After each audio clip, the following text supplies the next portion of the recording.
Assalamualaikum warahmatullahi wabarakatuh.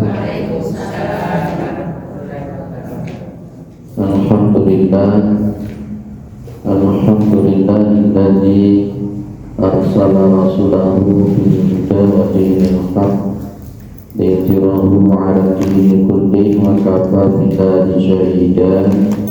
Asyhadu an la ilaha illallah wa asyhadu anna Muhammadan 'abduhu wa rasuluhu la nabiyya ba'dah.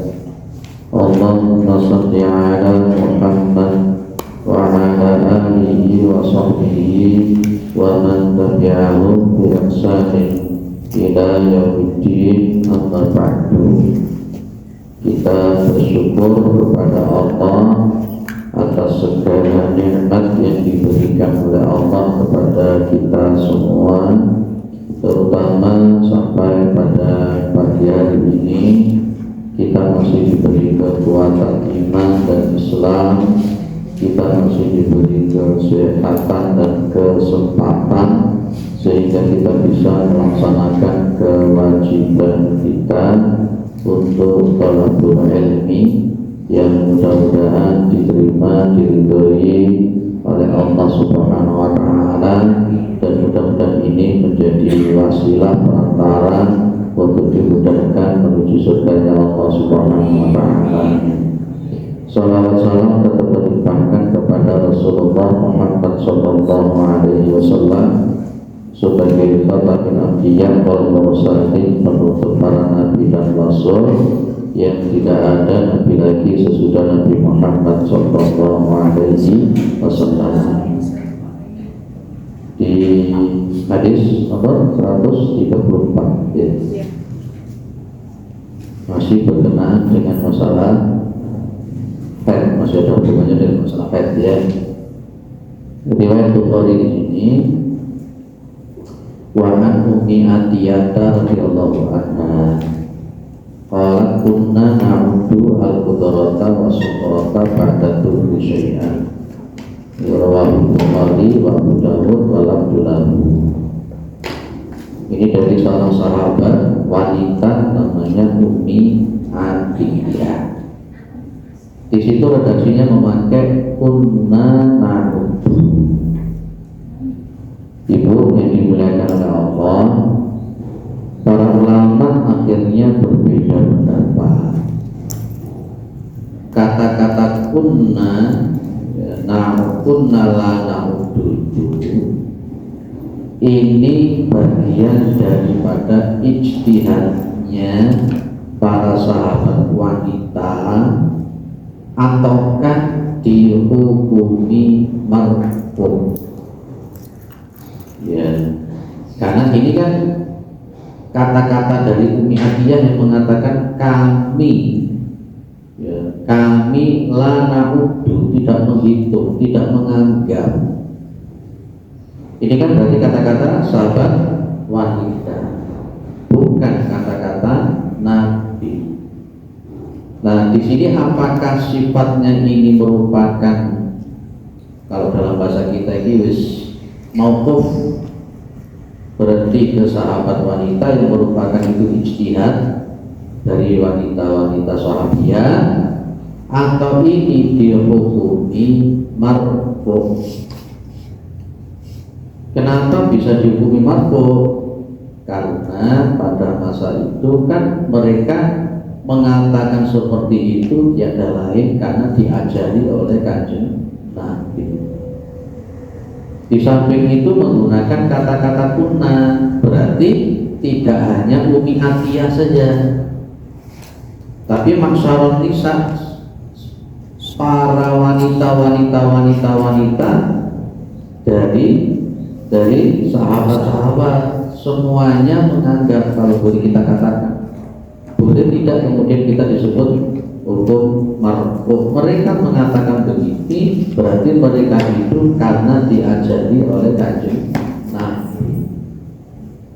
Saya termasuk yang berpegang kepada pendapat kalau ada kalimat kunna seperti ini, maka hukumnya adalah hukum marfu. berarti nyampe kepada kanjeng Nabi walaupun redaksinya pakai kata-kata kunna. Ya, apakah ini pun juga disebut dengan ijma'us sahabi? Kalau sudah ijma'us sahabi itu berarti sudah semakin kuat. Berarti kata-kata sesudah kalimat kunna la na'budu itu bisa dijadikan untuk patokan hukum. Ada tidak contoh yang lain memakai kata-kata kunna atau naro? Ada. Seperti kata-kata para sahabat, kunna naro al-ijtima'a li ahlil mayyit wasis wasoni hati ta'am ba'da tafni minan niyaha. Itu sama juga. Kata-kata ini, kami menganggap bahwa berkumpul-kumpul ya di rumahnya ahli mayit dan membuat makanan-makanan setelah dikubur itu bagian daripada meratap. Itu menggunakan kata-kata kunna naro. Nah akhirnya sama seperti ini. Naudu ya naro itu. Berarti kalau saya berpegang, kalau memegang model hadis semacam ini, kayak seperti dikatakan sahabat tadi kunna naro al-ijtima tadi, berarti memang kumpul-kumpul makan-makan dan sebagainya itu ya menurut para sahabat disebut dengan niyaha. Di samping memang tidak ada ajaran Nabi dan para sahabat dan tidak ada satu pun dapat melakukan itu. Kita kembali ke sini. Nah, sahabat-sahabat wanita pada zaman Nabi, ada tak kata-kata fi zaman Nabi? Ya. Ada tak pada zaman fi ahdi Nabi? Tidak ada kata-kata pada zaman Nabi di sini. Tidak ada kata-kata zaman Nabi di sini. Tapi secara bahasa kita sudah paham.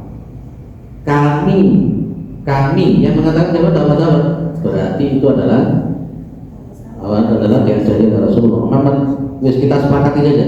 Ini dihukumi marfu. Jadi al-qudrah itu butek. Ayatuna adamu mutakadziran butek. Atau wasukro itu ya kuning kayak bahwa syai'un yusbihu as-sadid.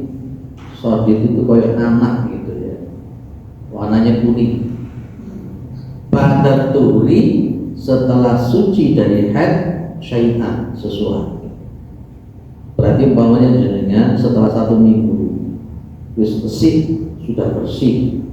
Pas setelah bersih kok keluar sesuatu yang sifatnya budak, keruh dan berwarna kuning, maka itu bukan darah haid.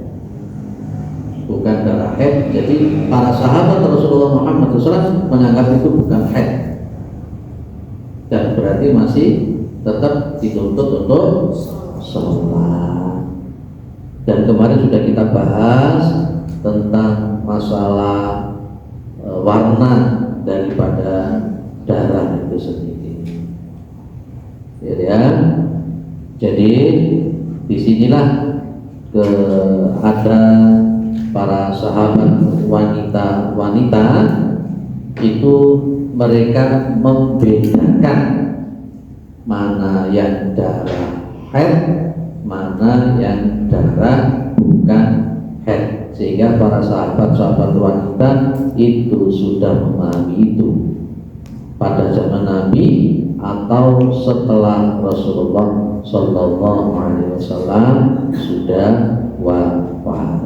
Hukumnya berarti kita mengambil hukum kalau darah haid itu adalah ada darah yang warnanya tertentu yang jenengan sudah hafal, dan warna yang keluar seperti yang disebutkan di dalam riwayat Bukhari ini tidak dianggap sebagai darah haid. Maka dari situlah di sini fal qaulu ar-rajihu indi. Siapa indi di sini? Yakni Syekh Al-Utsaimin termasuk. Ya, penulis kitab ini yang saya baca ini syarah daripada Bulughul Maram ini menyebut fal qaulu ar-rajihu ini berarti pendapat yang paling rajih,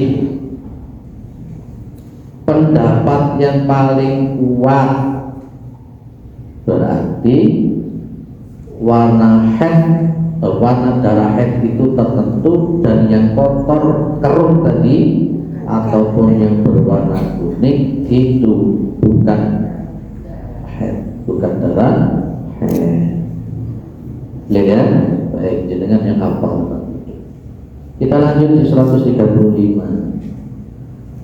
Orang yang sedang haid itu mereka istintak boleh enggak?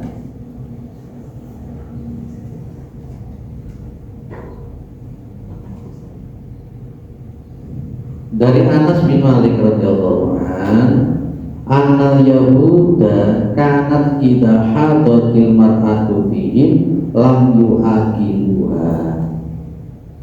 Oh, ini kejam ini. Orang Yahudi, karena di agama Yahudi itu orang haid itu koyo kotor, koyo najis dan sebagainya. Anna Yahuda, sesungguhnya orang-orang Yahudi kanat idza hadatil mar'ah adalah ketika wanita itu sedang haid la yu'aqiluha, mereka tidak memberikan makan kepada mereka, ibaratnya gak diramut, gak dicedeki, tidak dicedeki. Akhirnya Nabi menjawab, ini kan sebenarnya pertanyaan, ini adalah merupakan pertanyaan yang dimaksud dengan la yu'aqiluha itu berarti ai hajaruha wa la yakuna ma'aha. Maksudnya orang-orang Yahudi itu enggak menggauli artinya mentakjil, didoi, termasuk juga enggak mau makan bareng sama mereka karena dianggap kering, kotor, najis dan sebagainya. Nabi Muhammad SAW menjawab, isna'u kulla syai'in illa nikaha. Isna'u kulla syai'in illa nikah. Rawahu Muslim. Isna'u itu berbuatlah apa saja. If'alu ma'an nisa'i kulla syai'. Nah, itu artinya isna'u itu. Silahkan kalian melakukan apa saja dengan wanita-wanita yang sedang haid, mau makan, mau tidur bareng, atau al-basyarah. Mubasyarah itu ya berpelukan, berciuman, itu mubasyarah. Ya, boleh. Yang tidak boleh itu illa nikah. Nikah itu melakukan hubungan suami istri. Tapi kalau hanya sekedar berpelukan, rangkul-rangkulan, cium-ciuman, tidak apa-apa. Boleh. Yang namanya nikah di situ adalah jima. Berarti kita sebagai laki-laki ketika suami itu melihat istrinya haid, ya tetaplah dipergauli dengan baik, kecuali cuma satu, jima. Ya tetap diajak makan bareng, ya tetap tidur bareng dan sebagainya. Ya, ini kalau dikembangkan itu jadi porno juga nanti. Saya mau ngomong ke KPN. Ada yang bilang sama saya, Ustaz, kalau suami lagi pengen diapakan? Ini pertanyaannya juga aneh-aneh. Tapi tak tahu sih orang benar. Lihat ya, jadi pokoknya jenengan boleh melakukan apapun dengan suami kalau lagi haid kecuali jima, itu saja. Kecuali itu saja ya, nggak boleh jima. Baik jima melalui depan atau belakang nggak boleh. Apalagi kalau melalui depan, kondisi istri sedang haid itu bahaya juga. Tapi ada yang tanya sama saya, Ustaz, ngotot suami itu ngapor, minta lewat belakang, baik. Ya, yang jelas kalau lewat belakang namanya liwat itu adalah haram. Ya, itu kelakuan kaum Nabi Lut, LGBT. Wes, selanjutnya ini hadis ini membicarakan tentang pemahaman dari orang-orang Yahudi, di mana orang-orang Yahudi itu menganggap daripada wanita-wanita yang haid itu najis, ya orang digauli, orang dijak mangan bareng, ya pokoknya di itu kan. Kalau kita kan enggak ya, ya udah apa-apa, enggak ada hubungannya dengan apapun, ya enggak boleh cuma itu saja. Juga dari sini kita bisa mengambil kesimpulan namanya istimta. Apa istimta itu?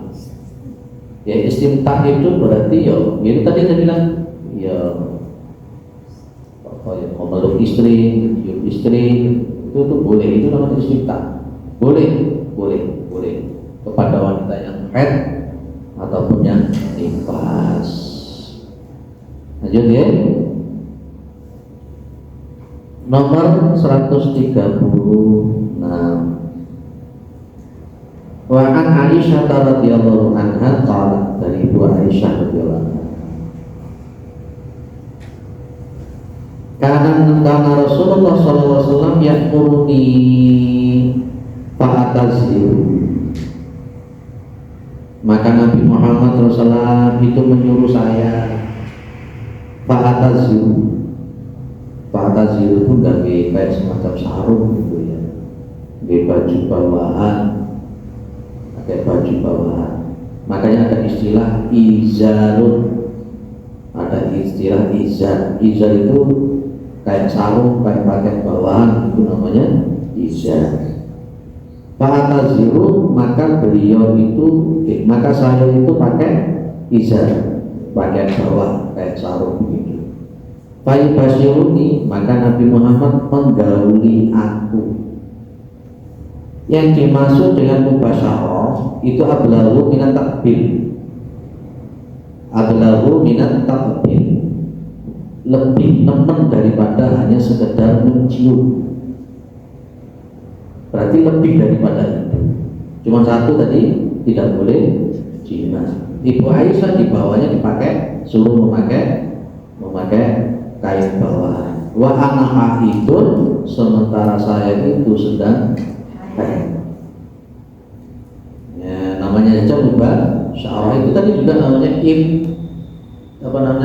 iftitah tadi itu. Nabi Muhammad menggauli Ibu Aisyah, sementara Ibu Aisyah dalam posisi haid. Sementara kata-kata mubasyarah ataupun iftitah itu lebih dari sekedar mencium. Ya wis nyapo aja dengan paham. Itu boleh. Ya, tapi Nabi Muhammad itu kan juga bisa menahan diri ya, bisa menahan diri sehingga tidak minta sing aneh-aneh seperti yang tadi ditanyakan ke saya itu tadi. Boleh, tidak apa-apa. Beri kabar kepada sang suami, terutama pas ketika suami kan lagi pengen, kan repot ya. Suaminya lagi pengen tenanan, sementara istrinya cuma satu, mohon maaf ini.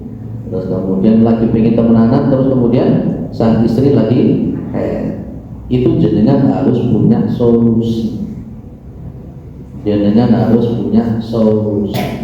Apalagi yang headnya bisa sampai lebih dari seminggu.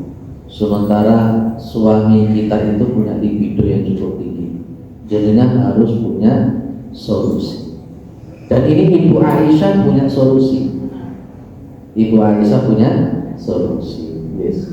Saya tidak akan pernah tanya kepada jenengan solusi jenengan apa. Sampai ada yang tanya kepada saya, Ustaz, orang itu boleh berdakwah lagi, kayak karuan. Aku ketika jawab piye, kan jawab itu yo piye. Oh ngajine untuk anu iki. Terus mulai Bu ya. Jadi memakai apa tadi, kain bawahan tetap ditutup supaya tidak dijimat. Nah, bagaimana kalau umpamanya ada suami yang nggak tahan, begitu dia nggak tahan, akhirnya mewatik menjimat istrinya. Kafaratnya apa? Dendanya apa? Dendanya apa? Ya, jadi makanya tadi kan dipakai solusi Ibu Aisyah itu perlu dipakai, ya, perlu dipakai, nggak perlu digembok. Wa an Ibnu Abbas radhiyallahu anhu an Rasulillah sallallahu alaihi wasallam filladhi ya'ti imra'atahu wa hiya haidun, berkenaan dengan orang yang mendatangi istrinya sementara istrinya itu sedang haid. Hukumnya apa? Jelas hukumnya haram. Ya, hukumnya haram. Kalau dia tetap mendukhul, kata-kata dukhul, mendukhul atau menjimat istrinya yang sedang haid, maka dia kata Nabi yatasaddaqu bi dinarin aw bi nisbi dinarin. Dia bersedekah dengan 5 dinar atau 2,5 dinar.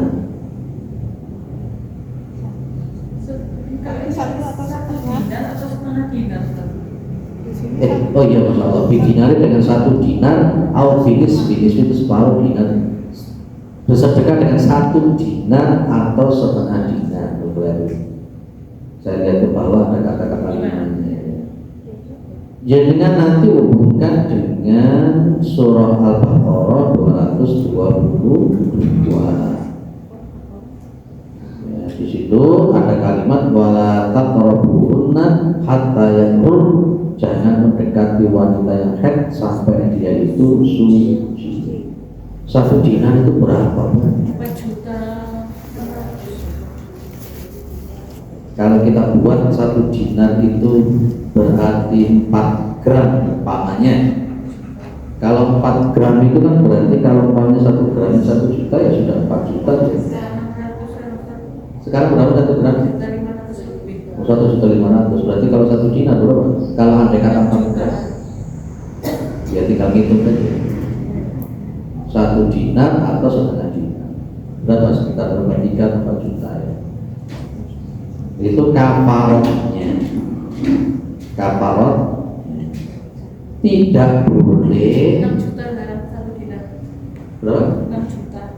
6 juta ya, berarti sekitar 6 juta. Dendanya dikasih 6 juta. Halo? Denda itu dikasihkan ke siapa? Ke fakir miskin. Rakyat istrinya.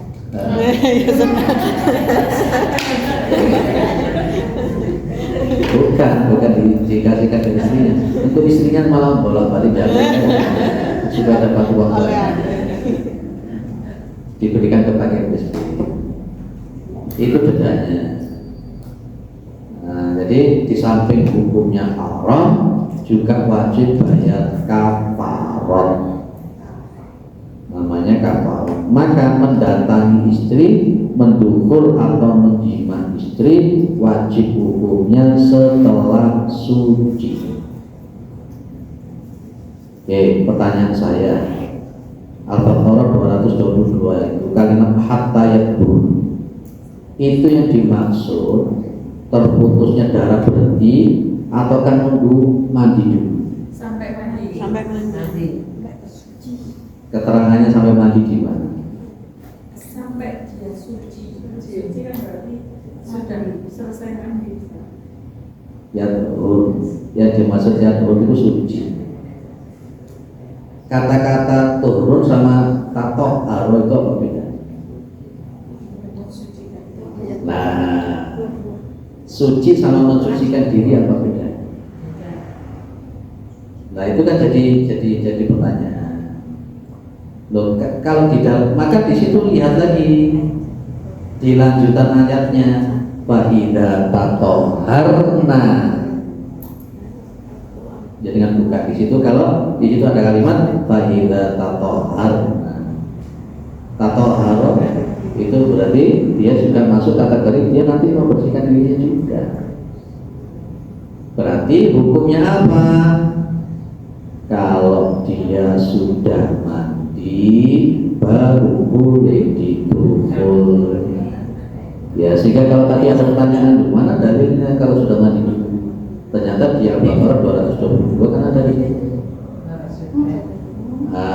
Faida tatoharna faktuhunna min khaitu amarakumullah fattatohan.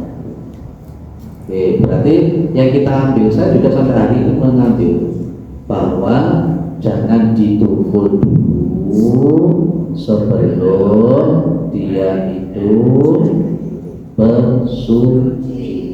Maka di sini dikatakan itu yang ini, nah, tak taruh di atas diri. Nah, wassawabu paling atas diri itu. Wassawabu anal murad bi tatahur ay al-intisal. Gitu loh. Jadi yang dimaksud dengan faida tatoharna itu berarti maksudnya apa? Al-intisal, mandi. Karena Allah pun juga mengatakan wa in kuntum junuban fatahharu. Maksudnya fatahharu itu lagi junub ya nusa. Ya, maka fatusama al-intisalu tatahhur. Mandi itu juga disebut dengan tatahhur. Dan ini lebih berhati-hati. Maka kita ambil, kita sepakati seorang suami tidak boleh mendukul istrinya yang sudah matang darahnya sebelum dia mandi. Kalau dia sudah mandi, maka dia itu boleh didukul. Kalau umpamanya dia masih haid, kok tetap didukul ngotot karena saking tidak mampu untuk menahan diri. Kalau di dalam riwayat tadi dia wajib membayar kafarah 1 dinar atau separuh dinar. Tapi insya Allah lah zaman sekarang itu yuk kayaknya orang enak juga. Oke, di atas otakku. Jadi diberikan ke siapa tadi Bu? Kepada fakir miskin. Bukan diberikan kepada istrinya. Kalau dikasihkan ke istrinya juga enak. Lalu terus aja. Baik, kita lanjut 138. Atau ada yang didiskusikan dulu? Biar dua arah. Ada yang ganjil? Tidak ada? Baik, sepakat. Ustaz, itu yang berdosa suami atau istri Ustaz? Kalau makan bisa berbuat suci. Ketika sang istri sebenarnya sudah nolak, istri tidak mau, kok simpan tentang akhirnya istri mau dan mau untuk melakukan itu, yang berdosa kan suami. Tapi yang bodoh-bodoh geleme, bodoh-bodoh jago sekali-kali. Makanya tadi itu sang istri juga harus punya solusi. Sang suami pun juga harus paham. Kalau solusinya kan Nabi tadi gimana? Ibu Aisyah disuruh pakai sarung bawah, kemudian hanya beristintak atau mubasyarah saja. Jadi kan apa kayak mantu saya kan dia kalau lagi haid itu dia tetap bersolek. Apa itu salah satu dakwah bersolek untuk suami boleh. Ya, tapi kan dia lagi haid kan bikin suaminya berselera. Ya nggak apa-apa, boleh. Dan nanti makanya harus cari solusi bagaimana untuk memuaskan sang suami tadi. Boleh. Buktinya Ibu Aisyah seperti itu mau melayani sang Nabi. Padahal mohon maaf, Nabi Muhammad istrinya banyak 11. Tapi kan Nabi tetap kan ke Aisyah, walaupun Aisyah kan bisa juga kan Nabi itu ke istri yang lain. Tapi Nabi tetap sama Aisyah. Dan ini memang juga menunjukkan adilnya kan Nabi. Jadi kalau memang waktunya untuk istrinya si A, ya nanti akan di situ. Gitu kan, tidak apa-apa. Bersolek untuk suami itu boleh. Ojo sampai suami kita malah tidak betah di rumah karena melihat istrinya kayak begitu. Tidak betah, tetap bersolek. Tapi bersolek itu memang, tapi ada juga suami-suami yang malah tidak suka istrinya itu menor, itu malah tidak suka. Yang alami, tapi yang perlu dikomunikasikan kepada sang suami. Beb, jenengan itu itu sukanya saya itu kalau berhias yang kayak apa, itu perlu dikomunikasikan. Ojo mentang-mentang aku syukur tua ya itu. Lah yang jenengan yang wanita-wanita mungkin secara usia bisa menopause seperti itu. Tapi kalau untuk laki-laki kan tidak ada menopause kalau untuk laki-laki. Itu loh. Baik.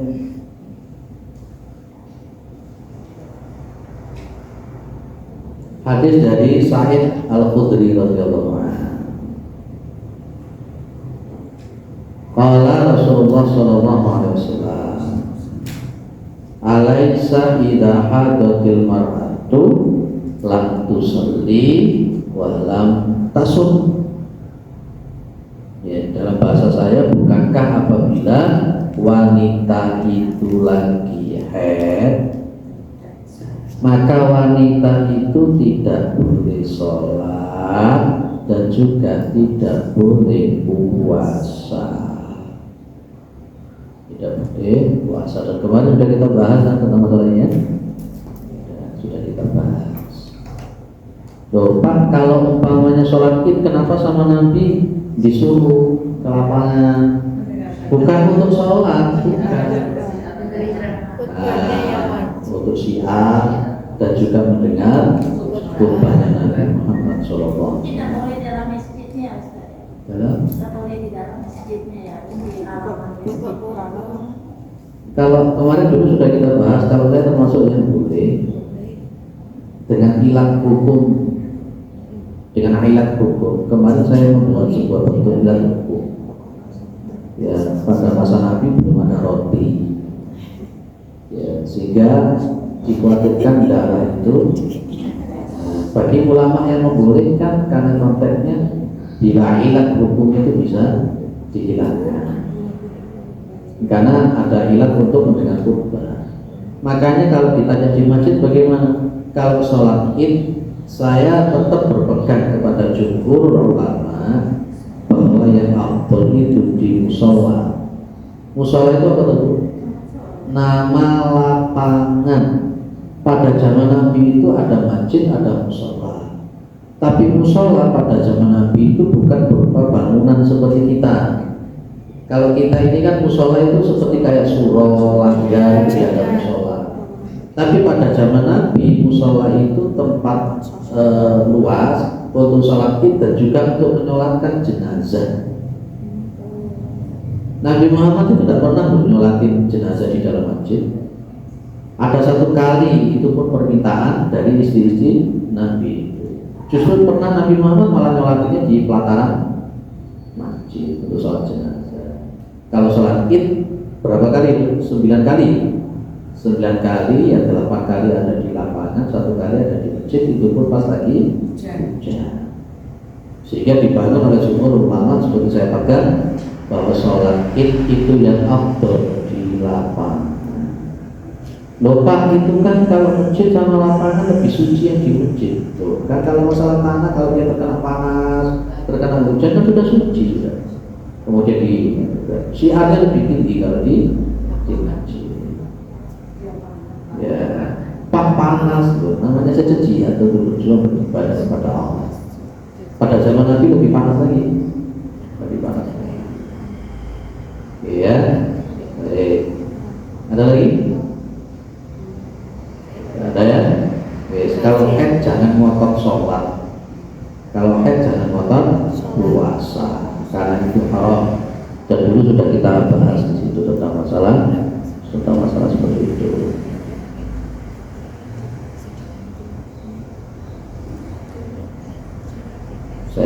singkat-singkat ya. 139. Faqala Nabi sallallahu alaihi wasallam,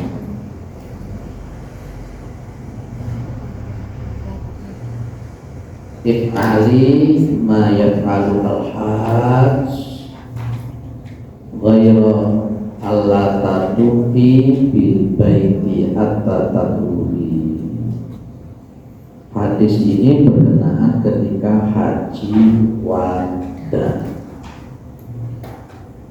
Mereka golongan-golongan diantaranya ada wanita-wanita. Ya, di antara mereka ada namanya Aisyah ikut ke Makkah di haji wada. Yang dimaksud syarif di situ adalah wa makanun fitorikil Madinah.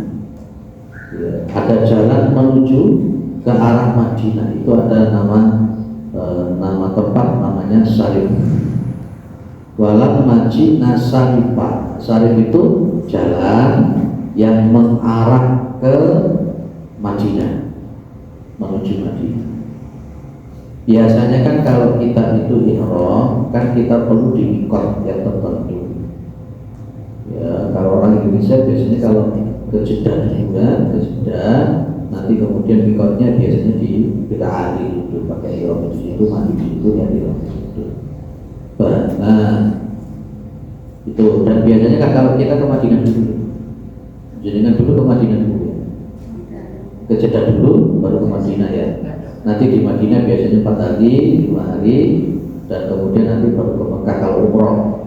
Tapi biasanya nanti kalau haji, nanti tanggal 8 itu ada nginep ya, ada nginep sebentar, dan nanti baru wukufnya tanggal 9. Nah, ini Aisyah mengatakan kami telah datang, ketika kami telah datang di Syarif, yakni jalan menuju ke kota Mekah. Lapas nyampe di sebuah jalan menuju Mekah mau Madinah, mau jalan ke arah Mekah, jalan di Madinah ke arah Mekah itu ya benar. Wahwa makanun fitorikil Madinati ila Mekah, jalan di Madinah menuju Mekah. Berarti perjalanannya dari Madinah ke Mekah. Lah itu saya head. Siapa yang head? Ibu Aisyah radhiyallahu anha. Maka pas pada tala alaiha an-nabiyyu wa hiya tabki wa sa'alaha limadha.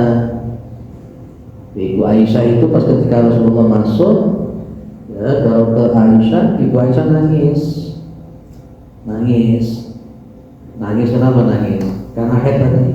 Berarti kan tidak bisa melakukan, anggapannya ritualnya tidak bisa melakukan ibadah, karena yang dipahami sholat itu tidak boleh, sehingga perkiraannya berarti kan nggak bisa melakukan haji. Maka beliau bertanya kepada Nabi, kenapa sih kok nangis? Beliau mengatakan kalau beliau sedang haid.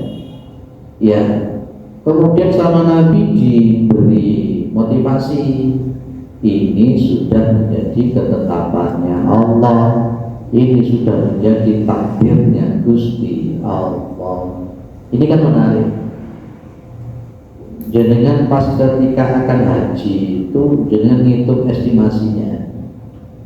Kira-kira nanti pas ketika haji itu datang apa enggak? Nah, itu biasanya solusinya minum itu, atau datang kepada pak dokter untuk headnya ditunda. Itu fikihnya begitu kan biasanya. Apakah boleh menunda head? Kan ternyata kan paling batas tundanya itu cuma 1 minggu. Kan haji itu kan ritualnya cuma berapa sih? Oh, kadang ditunda sampai 1 bulan. Kalau orang kabeh. Oh,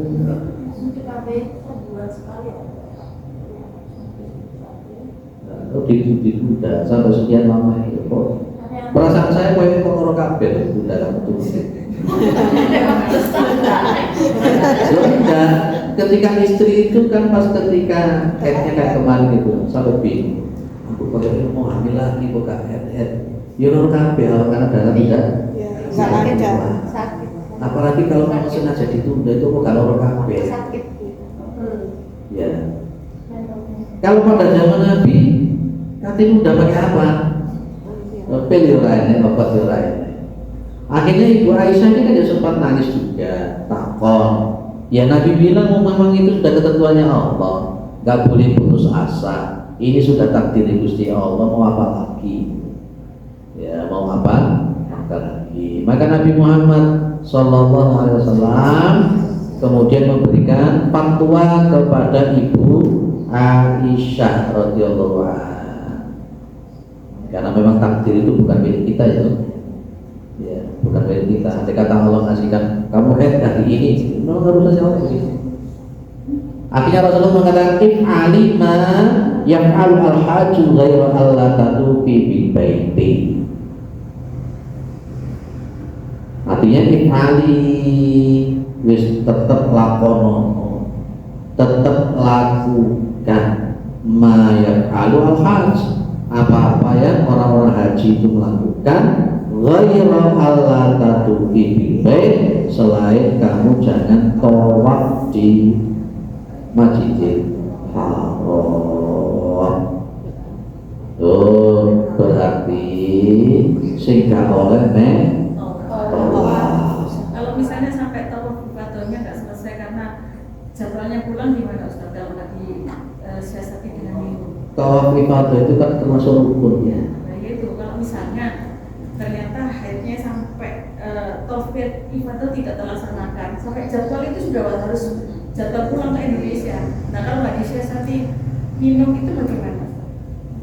Nah makanya ternyata kan kita paham bahwa tawaf ibadah adalah rukun dan sementara rukun harus dilakukan. Kalau tidak dilakukan tidak sah. Akhirnya secara darurat minum seperti itu. Maka akhirnya minum obat seperti itu dimaksudkan sebagai ad-daruratu tubiyatul mahdzurah. Gitu. Makanya memang ijtihadnya ulama Indonesia oke. Jadi pas ketika sebelum haji minum obat kemudian ditunda untuk haid itu. Beda kalau orang-orang yang sudah menopause, boleh seperti itu. Beda dengan wajib haji. Kalau wajib haji kan cuma bayar dan itu beda. Tapi kalau sudah rukun, tidak bisa ditawar-tawar, tidak bisa ditawar-tawar. Nah, ini yang dimaksud gak boleh tawaf di sini termasuk yakni tawaful qudum. Ibu Aisyah di sini haidnya pas ketika akan nyampe ke Makkah. Berarti belum waktunya untuk melakukan haji. Belum melakukan haji. Nanti kan ada 3 model loh. Ada yang tamattu, ada yang qiran, ada yang ifrad. Biasanya kalau orang Indonesia pakai tamattu. Senang-senang bisa jadinya saya tamat-tamat, tamat-tamat. Jadi kan pakai apa? Qiran atau tamattu? Tamattu. Baik, yang dimaksud di sini adalah tawaf qudum. Ya, nanti dengan izin Allah Subhanahu wa taala pas ketika selesai maka beliau ikut melakukan haji. Berarti ini jangan kalau saya memahaminya berarti bukan pada ranah haji yang sesungguhnya. Engkau nanti akhirnya bertanya, loh Ustaz berarti sa'i boleh yo, berarti lempar jumrah boleh yo, malam-malam. Berarti kalau namanya wukuf boleh. Enggak begitu, hadis ini bukan itu. Hadis ini tidak membicarakan tentang itu. Hadis ini tidak membicarakan tentang itu. Karena di sini konteksnya adalah ya, li'annaha sanat sataqdimu wa yahidun wa lam yadhkurin Nabiy sallallahu alaihi wasallam as-sa'ya. Wa lam yadhkurin Nabiy sallallahu alaihi wasallam as-sa'ya. Karena sesungguhnya Ibu Aisyah itu akan nyampe ke Mekah sementara beliau haid dan Nabi tidak menyebut tentang masalah sa'i. Makanya diantaranya tadi solusinya itu tadi minum obat dan ditunda. Lepas kalau pada zaman Nabi dulu ketika tidak ada obat pikir. Sementara haji itu hanya dilakukan cuman mulai tanggal 9. Ya nanti kalau lemparnya sampai 3 kali berarti sampai tanggal berapa ya? Jadi cuma berapa? Oke. Maka di sini jangan dipahami lek ngono sa'i sambil head opo boleh kan begitu. Bukan.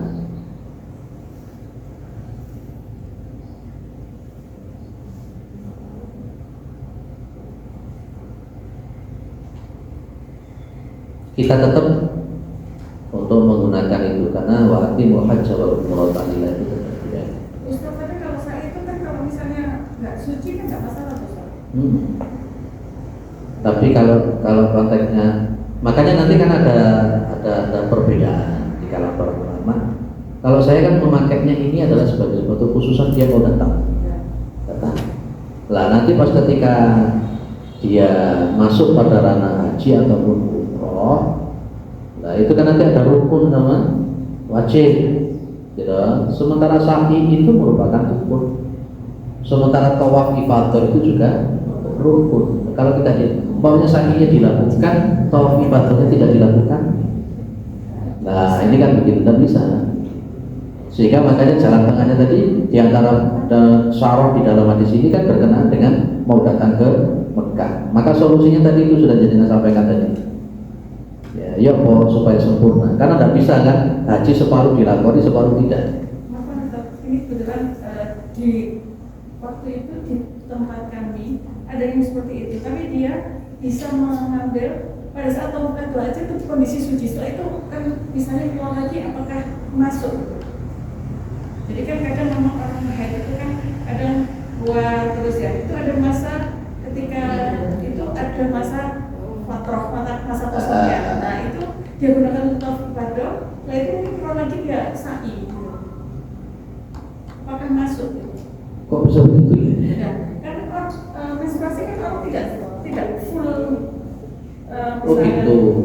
Kan ada masa mungkin pagi keluar terus ya seperti itu. Lah yang menjadi masalah apabila ini paginya dia keluar, baru awalnya gak metu, baru sorenya metu, lah siangnya itu berarti dia nggak pernah. Nah itu makanya dia itu jadi masalah. Itu sudah suci sehingga ketika ini kan nggak keluar, nanti dia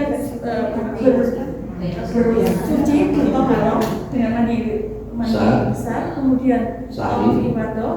Saat itu nanti sudah keluar kan berarti sudah nggak masalah kan gitu Ustaz. Ini jadi muskil ya. Apakah tetap seperti itu? Apakah hitungan haid itu tidak pada konteks 1 hari, 2 hari sampai 7 hari dianggap haid? Kan mungkin ibu juga mengalami kadang-kadang kalau haid itu kan tidak selamanya lancar full gitu ya. Ada kalanya ya ada fatrahnya itu terus besok ada lagi kan gitu loh. Dulu pernah kita bahas ya tentang masalah itu. Bahwa posisinya haid itu kan ada kebiasaan. Sehingga ada hitungannya. Kalau kebiasaannya itu adalah 3 hari, ya berarti 3 hari. Ternyata pas ketika kebiasaan haid 3 hari, di hari kedua kok tidak keluar. Sementara hari ketiga keluar, apakah itu masuk haid atau tidak? Kan dulu kita bahas itu masuk kategori haid. Nah itu kondisi kan bersih suci kan Ustaz, gitu loh. Nah itu berarti kalau umpamanya kita meyakini itu sebagai konteks rangkaian dari haid karena kita kebiasaan 3 hari, berarti pas ketika tidak keluar itu juga namanya haid. Sementara haid tidak boleh tawaf. Kalau sa'i bagaimana? Ya jadi masalah itu tadi loh, sa'inya ini tetap dilakukan atau tidak di sini. Sementara di sini Kanjeng Nabi Muhammad SAW cuma ngomong begini, if'ali ma yaf'alu hajju. Silahkan lakukan apapun kecuali apa tadi? Tawaf. Berarti kalau diambil secara tekstual boleh. Kalau diambil secara tekstual, tapi saya tidak dan berani langsung mengatakan boleh atau tidak sebelum kita kadang ada penjelasan.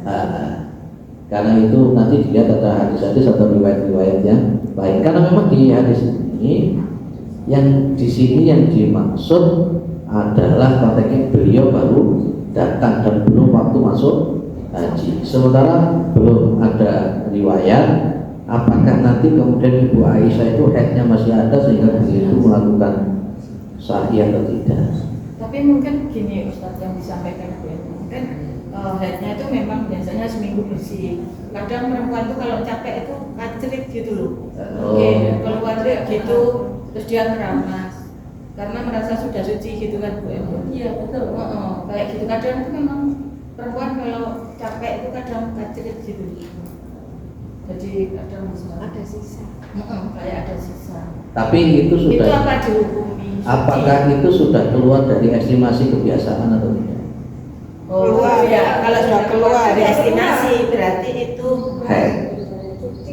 suci. Kalau sudah keluar, misalkan sudah seminggu, biasanya seminggu udah bersih, ya besoknya tidak keluar. Tahu-tahu terus besoknya. Dan keluar itu belum nyampe pada selesainya estimasinya ya. Sudah keluar. Tapi kebiasaan 3 hari. Ya. Terus kemarin 3 hari entek bersih deh. Bersih udah. Tahu-tahu hari keempat kanker ya Pak. Nah kecil keluar. Iya. Nah itu tinggal lihat berarti bukan. Dilihat dulu nggak ada. Ya maksudnya Bu Eni tadi. Oh kalau yang semacam itu. Karena kan orang itu ada kalanya perempuan itu suka kasih kalau capek itu makrit. Lah ya berarti kan sudah selesai, sudah mandi, kok ternyata kadang masih ada kecil gitu ya. Ya bukan kalau memang sudah keluar dari Itu berarti kalau dia mandi besar kemudian tawaf itu dimisah ya istilahnya. Karena sudah keluar dari kebiasaan. Tapi kalau dalam kebiasaan masih dalam masa dia memaksakan diri mandi besar itu yang nggak boleh gitu kan Ustaz maksudnya. Enggak, tapi kan ada waktu maksimal itu Pak. Waktu maksimal yang Kalau ada waktu 15 hari itu kan pendapatnya Imam Syafi'i. Jadi dulu pernah saya bilang Imam Syafi'i itu menyebut haid itu paling minimal saat kecurutan. Setelah itu berhenti. Kebiasaan itu antara 7 hari. Maksimal orang itu biasanya 15 hari. Nah, makanya konteksnya dia dari kebiasaan dia berapa. Tapi biasanya orang yang benar-benar hati-hati sampai nunggu 15 hari. Ada yang sampai seperti itu karena dianggap tunggu karena estimasi maksimal 15. Jadi kalau saya lihat kebiasaannya tiap hari apa? Kalau setiap bulannya seminggu biasanya kan tutup. Nah setelah 1 minggu biasanya selesai. Kalau keluar lagi biasanya antara istihadah atau itu tadi kecapean. Masalah kayak pikir atau buat soalnya jadi orang kayak ya biasanya itu tuh yang pakai air itu loh. kita tidak lebih tahu dari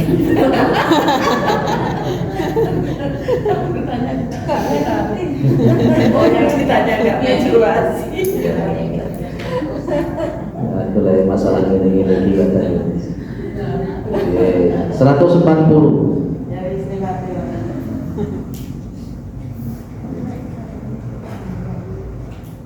Annahu sa'ala An-Nabi sallallahu alaihi wasallam yahilu li rajulin min imraati. Ini dari hadis dari Mu'adz bin Jabal. Kenal Mu'adz bin Jabal? Tahu. Ma yahilu li rajulin min imraatihi. Apa yang halal? Ma yahilu apa yang halal untuk laki-laki min imraatihi dari istrinya. Wahya hamidun sementara haidnya itu sementara wanita tadi sedang haid. Jawaban Nabi faqala ma fawqa izar. Yang halal itu adalah yang di atas izar. Izar tadi itu yang semacam kain bawahan atau sarung. Yang ini dikuatkan oleh hadis yang tadi kita bahas di awal, isna'u kulla syai'in illa nikah. Wis lakukan apapun kecuali kejiwaan. Ini pengulangan dari hadis yang tadi. 141 dari Ummu Salamah. Qalat Ummi Salamah qalat kana nufasa. Nufasa itu orang-orang wanita-wanita yang sedang nifas. Ada haid, ada nifas, ada istihadah. Taqa'udu itu duduk-duduk, dia lunggu-lunggu. Kalau dalam bahasa kita tekstual kata lak itu yang duduk-duduk. Ala ahdin Nabi sallallahu alaihi wasallam, atas zaman Nabi. Jadi pada masa Nabi, wanita-wanita yang haid itu mereka duduk dan ngapa-ngapain, kan termasuk juga gak oleh sholat, gak oleh poso. Ya ba'da nifasiyah, setelah nifasnya nufasa berapa? Arba'in yaumah, 40 hari. Nabi memberi estimasi haid itu adalah 40 hari. Dan selama 40 hari tidak sholat, tidak puasa, dan Nabi tidak menyuruh untuk mengkodok sholat. Tidak ada hukumnya orang yang nifas nanti mengkodok sholat yang ditinggal. Karena orang yang nifas itu memang tidak boleh sholat. Apa ada fatwa yang dulu mengkodok sholat nifas? Oh, itu yo ono nek kuwi. Tapi kalau saya tak sepakat. Piye cara mengkodok? Ada ibu-ibu sudah tua dulu. Saya masih ingat dia tanya sama saya, Ustaz, saya udah lama gak sholat gini. Saya tanya disuruh kodok. Katanya nanti kalau saya sholat zuhur, habis sholat zuhur saya suruh sholat zuhur lagi berapa kali. Berarti 5 waktu begitu. Waduh. Terus kemudian saya tanya lagi ke yai yang lain, jawabannya sama. Ya apa tuh? Dia sholatnya bertahun-tahun, katakanlah 10 tahun, untuk kodok sholatnya berapa ya? Akhirnya ketemu sama saya, pas ikut ngaji sama saya, Ustaz gimana? Apakah bisa kodok? Tidak usah. Sampeyan tobat, ya sampeyan tobat, ojo tinggalkan sholat. Jadi dengan tobat sama Allah dan perbanyak sholat sunnah sesuai dengan kemampuan diri. Wis ngono. Dan sampeyan andai kata pada waktu itu saya jawab dikodok juga seperti sebelumnya sudah sholat. Ya, nggak jadi tobat.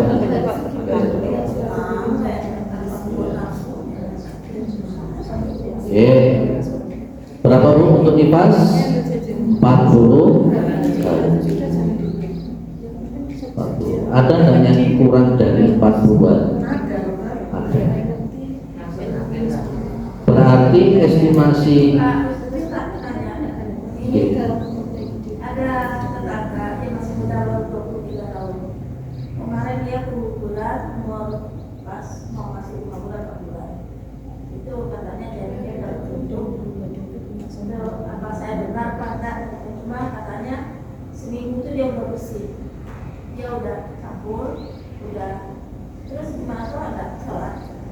Terus saya kasih tahu, walaupun kamu keguguran 4 bulan, tapi harus ada nifasnya. Jadi 40 hari, jadi rumah 40 hari itu berarti jangan bercampur. Tapi saya tidak merasakan apa-apa, seminggu kan 2 minggu katanya. Pokoknya 10 hari lah, karena rumah sakit itu dia dari 5 hari. Dikira itu bersihkan, 5 hari pulang, terus saya dia udah bersih, nanti kamu udah campur, dia diam aja. Terus kamu udah sholat, sebaiknya tunggu 40 hari karena obat tubuh kita ini. Kalau saya mah kadang-kadang kesehatan, tapi kalau buat sholat sebagusnya tunggu 40 hari gitu, biar kita ada masa nifasnya. Tapi saya tahu udah tidak keluar apa benar nggak itu Oh. yang saya omong itu Ustaz, takutnya saya salah. Kalau mengikuti riwayat ini, Rasulullah itu memberi estimasi memang nifas itu 40 hari. Meskipun orang itu keguguran ataupun orang itu lahirnya dioperasi, dia ada masa nifas. Ya di samping memang kan 40 hari itu termasuk secara kesehatan juga, untuk kesiapan rahim, untuk kesehatan perut, untuk perjalanan yang Nabi menyebut sampai 40 hari. Maka selama 40 hari itu saya tidak pulih dan yang lain-lain. Nah, meskipun darahnya tidak keluar, saya tetap mengatakan 40 hari. 40 hari. Pasti ada sesuatu hikmah yang kadang-kala kita itu tidak ngerti hilang hukumnya. Tidak semua hukum yang disebutkan oleh Nabi itu dijelaskan kenapanya kadang-kala begitu, termasuk nifas. Itu yang disebut dengan ghairu maqulil makna. Maka yang baik seperti riwayat ini, para wanita-wanita yang nifas itu disuruh berapa lagi? 40 hari. Itu saja. Tapi mungkin di mata nanya. Iya, itu punya Itu masalah jimatnya kan Ustadz ya. Halo? Masalah jimatnya kan 40 hari dianjurkan. Terus kalau udah berhenti kan sholat ya Ustadz. Kalau sudah Meskipun 40 hari belum. sudah berhenti. Iya, Sholat. sholat. Kalau sudah berhenti sudah mandi. Tetap sholat. Nggak usah nunggu 40 hari maksudnya. Oh, saya mohon maaf masih bertahan dengan apa yang dikatakan oleh Rasul. Itu tak wudu. Iya.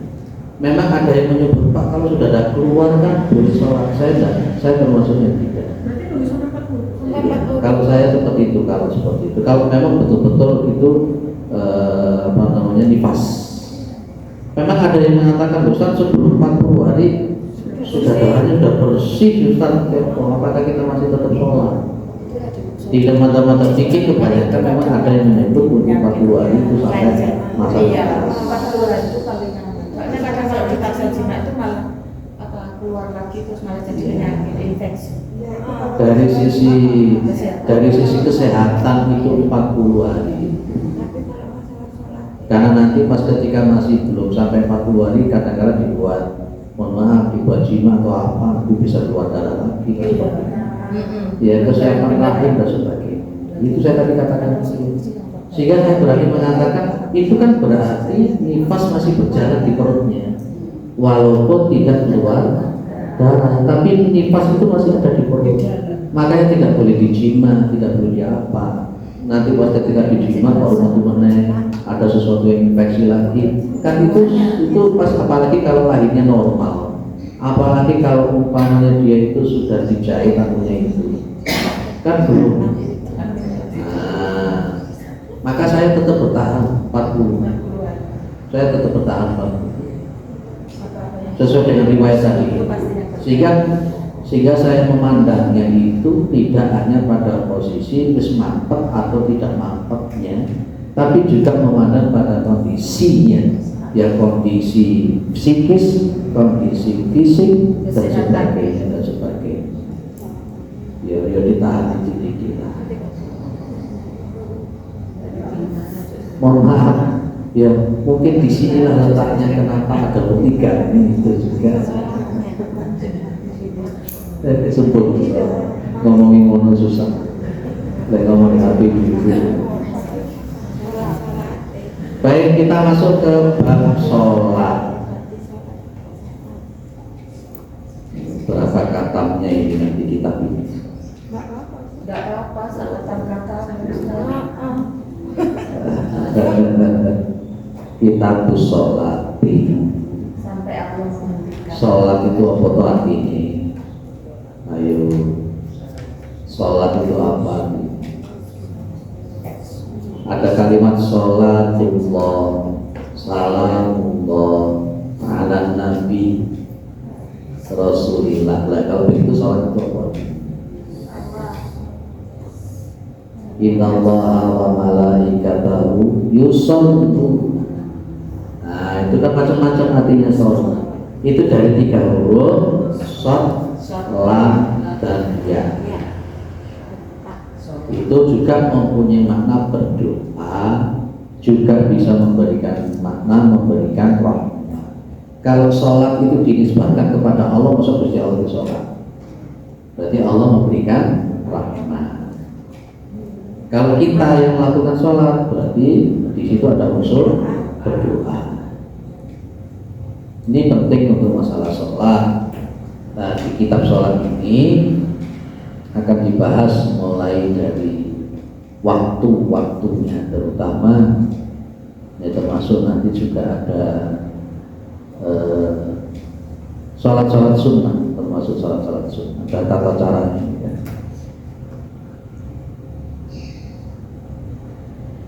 Kita masuk di babul mawaqit. Babul mawaqit, bab yang menerangkan tentang waktu-waktu sholat. Bab waktu sholat. Ternyata sholat pun juga ada waktunya. Tidak boleh sholat itu di luar waktunya. Jadi memang Rasulullah itu dipanggil secara langsung untuk menerima perintah sholat. Perintah sholat ini diwajibkan oleh Allah tanpa ada perantara, bukan melalui malaikat Jibril, tapi Rasul langsung dipanggil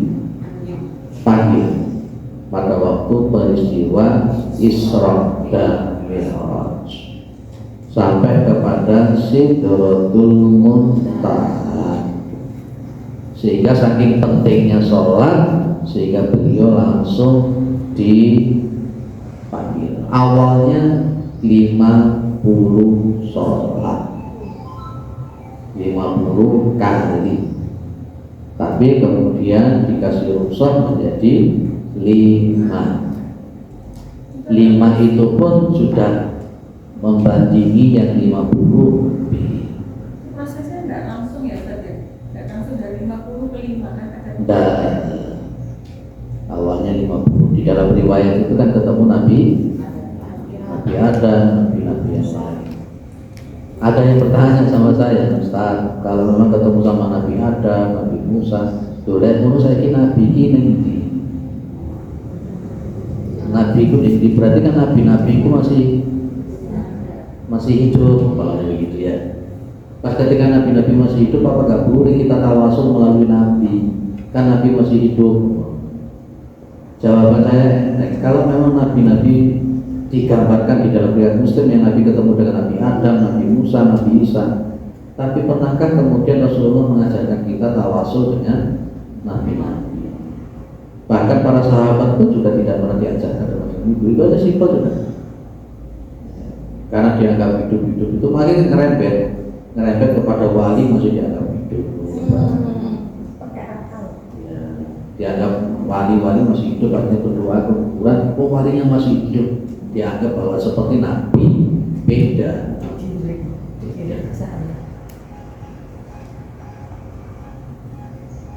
Baik, waktu sholat itu menjadi syarat. Waktu sholat itu menjadi syarat. Saya ngisi kajian juga maghrib. Adzan maghribnya itu jam 6:30 lebih 5 menit. Ada orang yang datang jam 6 lebih 30 menit kayak sholat maghrib. Nah, itu sudah keluar waktu atau belum? Waktunya sholat maghrib itu kapan? Setengah 6 maghrib. Jadi kalau sholat 5 waktu itu pakai matahari, ya, bukan pakai bulan. Kalau pakai bulan itu berarti awal-awal bulan Hijriah. Sementara kalau untuk waktu sholat itu pakai matahari kan. Nanti kita akan bahas umpamanya bayang-bayang itu lebih panjang atau lebih pendek. Maghrib kan juga begitu. Ketika ada orang tadi itu kurang 5 menit ada isya, dia baru masuk sholat maghrib, sah atau tidak? Sah. Masih masuk Masih masuk. belum bisa. Oh, makanya setengah undang-undang sholat. Oh, itu ya. Saya sampai godek-godek. Pas ketika saya mau ngisi ngaji di Greenpeak itu sudah begitu. Sholat berjamaah lagi. Saya datang dulu dari tas, saya keluar. Terus dia keluar. Begitu dia keluar ada maghrib. Dia bingung katanya balik meneh, apa tetap melakukan perjalanan? Kan ya aneh tuh orang model begini. Nanti kita akan dudukkan perkaranya. Waktunya maghrib itu sampai kapan? Waktunya asar itu kapan? Waktu afdol itu kapan? Iya, itu ya. Karena pas ketika Rasulullah SAW ditanya tentang amalan yang paling baik oleh Ibnu Mas'ud, Nabi Muhammad mengatakan as-sholatu ala waqtiha. Sehingga di sini dikatakan bahwa yang namanya waktu itu adalah syarat sholat yang paling kuat. Karena berarti kalau sholat itu wajib sesuai waktunya. Ya udah iso waktu maghrib dilakukan di waktu isya. Waktu isya tidak bisa dilakukan di waktu subuh. Kecuali nanti ada istilah qadha sholat. Qadha sholatnya itu bukan karena kesengajaan. Tapi umpamanya contoh, jenengan saking cuapeknya habis sholat maghrib, wis mulai sholat maghrib sebenarnya, saking cuapeknya pas wiridan merem 12 sampai subuh. Itu kan bukan sengaja untuk tidur sebenarnya. Kalau sengaja untuk tidur bagaimana? Tidak bisa. Nah itu namanya berarti dia meninggalkan secara sengaja. Tidur bangun-bangun sudah subuh sudah berkumandang, bahkan jam 6 baru bangun. Maka mana yang dikodok? Ya subuh isanya itu dikodok. Karena dia memang betul-betul tidak ada kesengajaan untuk meninggal. Saking ngantuknya begitu sholat militan, lah kok 14 sampai mandi subuh. Nah itu namanya kodok, namanya kodok. Beda dengan orang masuk waktu adzan, adzan asar sih tak bal-balan sih wis. Bal-balan tuh sampai ke pulau. Sholat isanya itu di waktu subuhnya atau gimana Ustaz? Apa itu belum bisa lagi sholat? Ya di mana dia bangun itu? Enggak perlu nunggu isya ketika sholat. Jadi saat juga. Jadi yang namanya qadha sholat itu adalah sholat di mana dia ada. Contoh, pernah nggak Nabi Muhammad kesiangan? Sholatnya Nabi itu kapan? Akan waktu nunggu subuh atau matahari sudah tinggi? Seketika bangun. Ketika beliau bangun, sedangkan matahari sudah mulai tinggi. Bilal disuruh dan beliau nggak nunggu subuh berikutnya, ya pada waktu bangun itu langsung sholat. Itu namanya qadha sholat. Sholatnya tertinggal dulu saja. Kalau untuk sholat yang Bukan Maksudnya isya dulu. Isya dulu baru subuh. Subuh apa subuh dulu baru isya gitu loh Ustaz. ya sesuai urutannya. Kalau saya sesuai dengan Isya. ojo diwali-wali. Engko koyo lagi kayak celana kayak lagi. Ini adalah waktu. Lapa kalau untuk sholat yang hormatil waktu piye? Loh, itu kan ada. Dia sengaja nggak melakukan sholat karena dianggap bahwa celananya najis atau bajunya najis sehingga dia nggak berani sholat, tapi dia tetap sholat sebagai hormatil waktu katanya mereka. Kemudian nanti setelah pulang nyampe di rumah baru ganti baju baru kemudian sholat lagi. Kalau yang semacam itu saya belum menemukan dalilnya. Umar bin Khattab pas ketika perang kemudian beliau sholat dengan tubuh yang keluar darah. Ya tidak ditemukan yang namanya Umar bin Khattab kemudian Ganti baju. mengganti baju kemudian sholat menegak. Kalau memang darurat ya sudah, karena memang ada sebagian kecil daripada ulama yang membolehkan bahwa yang menyebut bahwa najis itu bukan sebagai syarat sahnya. Nanti kita akan bahas. Kalau yang cerita tadi itu kena najis apa, Ustaz? Apa? Yang Ustaz cerita itu kena najis apa sehingga dia tetap sholat, kemudian di rumah ulang sholat. Iya, Mungkin ada yang gitu. Mungkin air kencing atau air. Ya saya tidak menyebutkan nama orangnya, mungkin dia sudah sama saya. Jadi selama pergi dia tidak sholat. Loh ya apa sholat pun najis ini? Ya apa sih aku bodoh-bodoh kuliah cak baku, maksudnya tidak paham ini. Tapi dia kekeh. Kalau kita kan, kalau saya Sabik kan enak sudah. Kalau kita mengikuti saya Sabik kan merasa ini, kan kita tidak tahu najisnya di mana kalau kita jalan ya. Ya maka dicipratin pakai air ya, di mana kita itu estimasi kita seingatkan oh kayaknya di sini sudah baru buat sholat. Simpel agama kita itu simpel. Berarti itu bisa kayak ceritanya ketika Aisyah Nabi kecipratan darahnya Aisyah terus dicuci di mana kena langsung sholat itu ya Ustaz. Kayak itu kan air mani. Ya. Ya dikerik pakai di mana yang kena dibersihin. Jadi buat sholat. Ya kayak seperti itu sebenarnya seharusnya. Ya, jadi Islam itu simpel. Orangnya saja yang Sampel. Ustaz tanya, kalau yang baju yang kayak kami itu kan panjang-panjang itu kan nggak perlu dicipratin air Pak Ustaz. Karena kan 7 langkah dari ini kan bumi mensucikan kan. betul. Jadi 3 langkah atau Gimana? 3 langkah atau 7 langkah bumi mensucikan. Iya, yang jelas itu ini bumi ketika terseret dan kena bumi sudah melangkah. Tidak ada estimasi 3 atau 7. Tapi kayaknya gini loh. Memang betul najis itu belum tentu kotor. Tapi kalau kotor, kalau kotor belum tentu najis. Kalau najis itu pasti kotor. Masalahnya kita sholat pakai baju kotor itu gimana? Itu etika.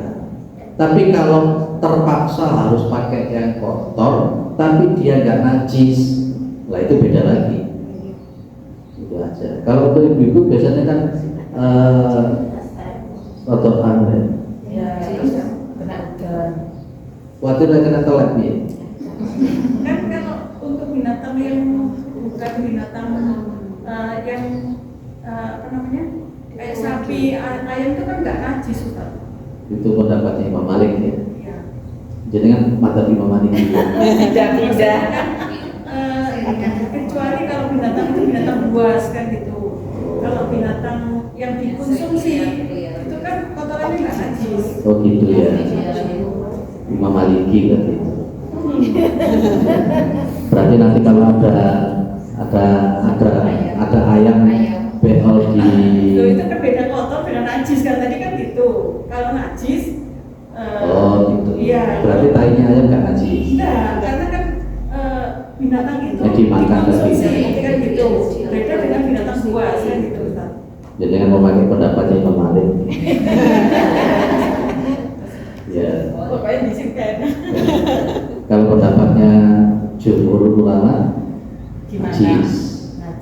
Najis baik yang dimakan ataupun yang tidak dimakan, mengikuti pendapatnya Imam Asy-Syafi'i rahimahullah. Dan ini lebih hati-hati karena konteksnya dimaksud oleh Imam Malik itu memakai satu riwayat saja.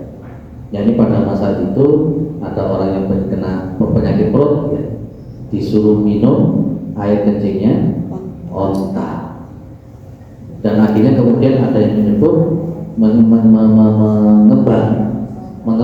Berarti kalau dikonsumsi itu berarti tidak najis. Itu di pendapat Imam Malik yang ada di Said Sabik di Fikih Sunnah itu di jilid 1. Ya, ini pernah saya ngajikan juga di Nailul Amal, dan akhirnya saya mengerucut kepada pendapatnya jumhur untuk lebih ikhtiar, itu lebih hati-hati. Oke. Antara najis dengan kotor dengan najis. Jadi insya Allah nanti akan kita bahas tentang syarat sahnya. Ada syarat sah ada syarat wajib. Apa bedanya? Kalau syarat sah itu berat, syarat sah sama syarat wajib. Kalau syarat wajib itu nanti berarti dia sudah mulai ada syarat-syarat untuk diwajibkan sholat. Tapi kalau untuk syarat sah, kalau ada sesuatu hal yang nanti ditentukan itu, kalau itu terlanggar berarti tidak sah. Nanti akan kita bahas melalui kitab ini, Bulughul Maram ini, apa saja yang tidak masuk kategori syarat sah atau syarat wajib. Ada juga nanti kita bicarakan tentang rukun-rukun sholat dan juga sunnah-sunnah sholat dan membatalkan sholat. Kira-kira lepas ketika sholat baru melakukan untuk lawang oleh orang. Nanti kita akan ada ketemuan di sini. Oke, mudah-mudahan bermanfaat. Yang penting pokoknya ojo ninggal sholat.